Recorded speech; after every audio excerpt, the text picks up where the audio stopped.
ในกล่องจะมีคู่มือแล้วก็มีสายแลนมาให้ชุดหนึ่งนะครับ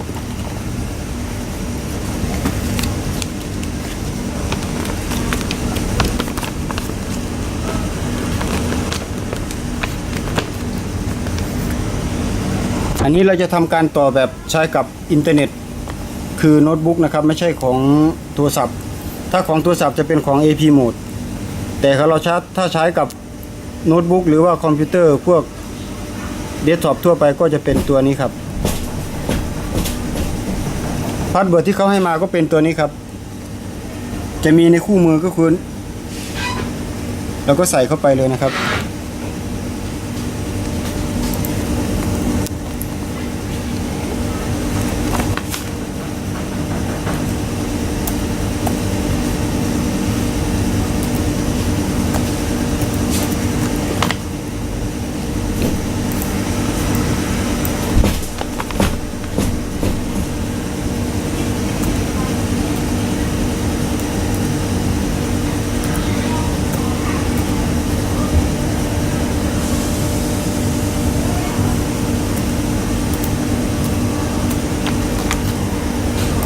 พาสเวิร์ดที่ให้มาก็จะเป็น192.168.10.1นะครับ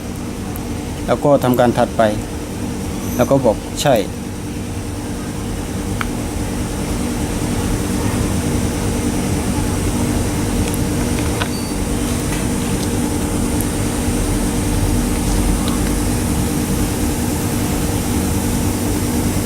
ตอนนี้กำลังทำการเชื่อมต่ออยู่นะครับถ้าเชื่อมต่อแล้วตัวสัญญาณ Wi-Fi ก็จะเป็นเครื่องหมายตกใจนะครับคือเชื่อมต่อคืออะแดปเตอร์ตัวนี้เชื่อมต่อกันได้ตอนนี้ขึ้นบอกว่าเชื่อมต่อไม่ได้นะครับ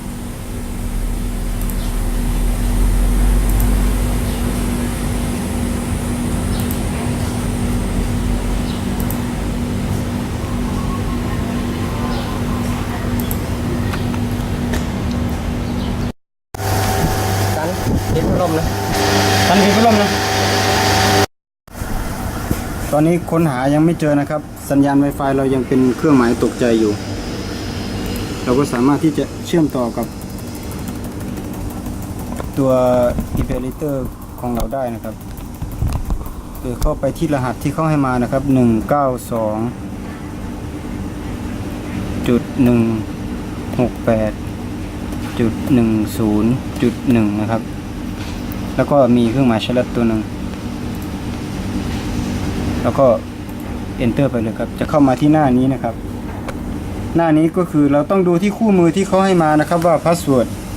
รหัสผ่านที่เขาให้เรามาคืออะไรนะครับต้องดูในที่คู่มือนะครับตัวนี้เขาจะให้มาว่าเป็นรหัสผ่านก็คือแอดมินusername แอดมินแล้วก็พาสเวิร์ดก็แอดมินแล้วก็พิมพ์ไปตามนี้นะครับ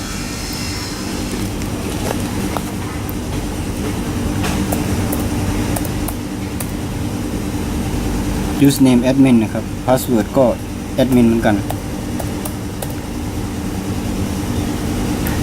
admin เหมือนกันนะครับแล้วก็กด submit ครับก็จะเข้ามาที่หน้านี้นะครับเข้ามาที่หน้านี้เราใช้แบบของ AP คือเชื่อมต่อกับโทรศัพท์มือถือนะครับแต่ถ้า Imperator นั้นก็คือว่า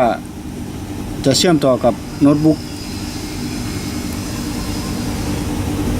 หรือต่อกับ PC นะครับ PC เราก็ต้องมีไวเลสรองรับถ้ามันมีรุ่นที่ไม่มีไวเลสนะครับแล้วก็คลิกไปที่นี่แล้วเครื่องมันก็จะสแกนหา Wi-Fi ที่มันสามารถจับสัญญาณได้นะครับ Wi-Fi มันจะบอกว่า Security ของ Wi-Fi แต่ละที่นะครับมีอะไรบ้างแล้วก็ต้องดูที่นี่ด้วยนะครับถ้าไม่มีสัญญาณอันนี้คือสัญญาณอ่อนมากนะครับ2 ขีดที่จับได้มีอยู่สัญญาณ2 ขีดนะครับ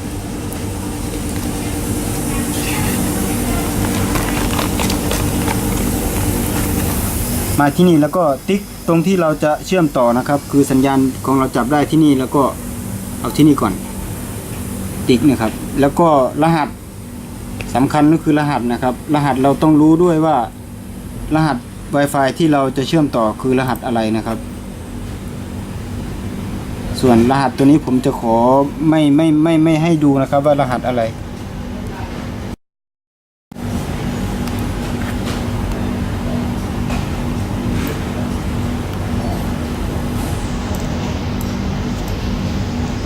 ตอนนี้ใส่รหัสเรียบร้อยแล้วนะครับ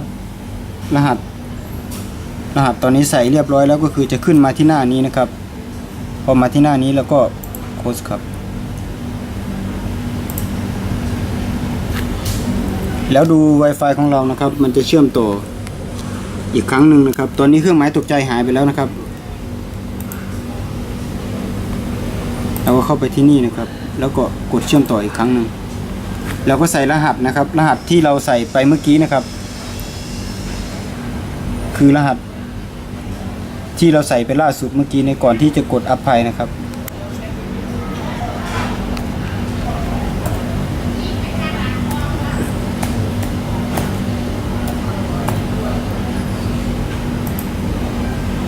กดใช่นะครับตอนนี้จับสัญญาณได้แล้วจะเป็นเครื่องหมายตกใจอยู่นะครับ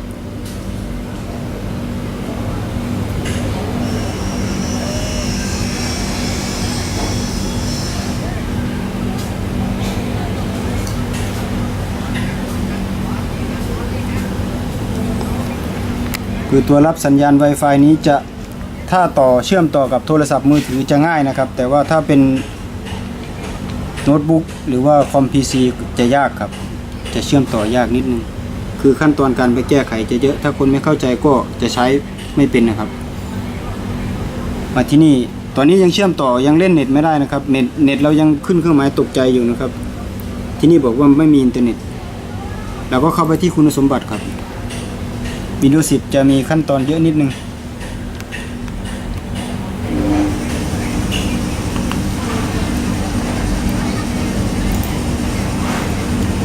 ค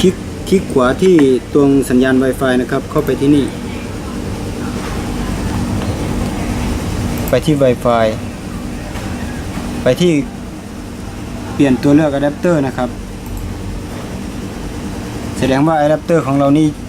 ไม่ได้ทำงานแมทกันกับตัวของ Repair นะครับไปที่คุณสมบัติตามทันไหมครับเข้าไปที่ 4TCP/IPv นะครับ Protocol นะครับตัวนี้คลิกเข้าไปแล้วก็ไปที่คุณสมบัติครับตอนนี้มันยังเป็นให้รับแบบอัตโนมัตินะครับเราเปลี่ยนครับเปลี่ยนให้ใส่เหมือนกับที่เราใส่นะครับเราต้องดูด้วยว่าตัวเกตเวย์เรากับตัวซับเน็ตมาสของเรา IP เราตัวไหนนะครับใส่เข้าไป192.168อันนี้ผมจะขอใส่มั่วๆนะครับใส่แบบไม่รู้เรื่องใส่มั่วๆไปงั้นนะครับส่วนตัวข้างล่างต้องให้เหมือนกันกับตัวข้างบนแล้วก็ตัวบรรทัดสุดท้ายนะครับซับเน็ตมาสจะขึ้นอัตโนมัติครับไม่ต้องสนใจตัวนี้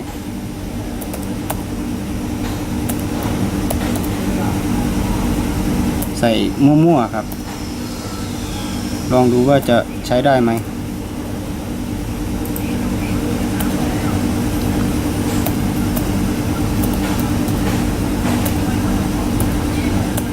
ตัวนี้กับตัวนี้ต้องเหมือนกันนะครับแล้วก็กดตกลงครับ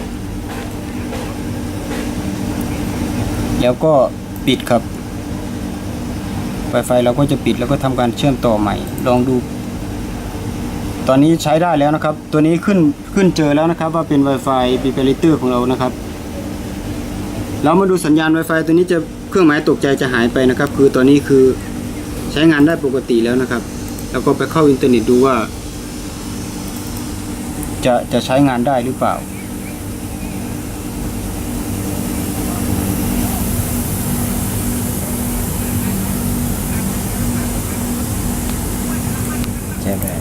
สำหรับคนที่งบน้อยนะครับแต่มีไปขอรหัส Wi-Fi กับเพื่อนได้ถ้าอยากได้สัญญาณแรงๆก็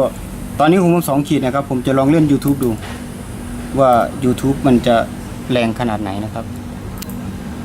สัญญาณของผมจากจับได้ตอนแรก2 ขีดก็ถือว่าเร็วมากนะครับสัญญาณแค่2 ขีดจากต้นขั้วนะครับก็สามารถที่จะ